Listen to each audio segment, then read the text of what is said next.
Au royaume de la data, c'est une bonne vieille lettre manuscrite qui a mis le feu aux poudres. Après 2 ans de télétravail, plus de 3000 salariés d'Apple refusent de retourner au bureau en Californie ou à New York. Arrêtez de nous traiter comme des écoliers à qui il faut dire où ils doivent être, quand et quels devoirs ils doivent faire. En cause, la nouvelle règle de la direction pour ces salariés américains.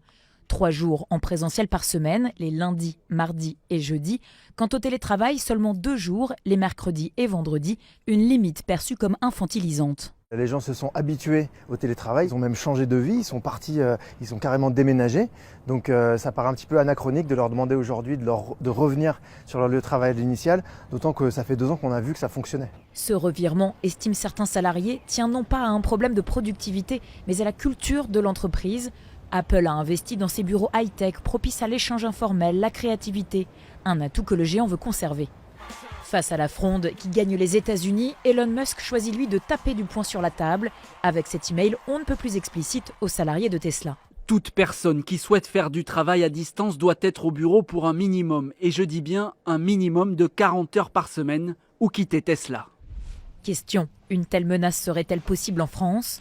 Ça peut évidemment pas se passer par email et ça n'engendrera pas une démission si jamais il y a un refus, éventuellement une sanction qui pourrait aller jusqu'au licenciement, puisqu'on pourrait considérer que c'est une insubordination. Certitude, chez les géants de la tech, 2 camps se dessinent. D'un côté Tesla, Apple et Google, partisans d'un retour au moins partiel au bureau. De l'autre, Twitter, Facebook et Amazon, qui proposent jusqu'à 100% de télétravail avec accord du manager. Le patron de Airbnb, Brian Chesky, va plus loin. Le bureau tel qu'on le connaît, c'est fini. Une manière d'attirer les talents et de ringardiser les concurrents.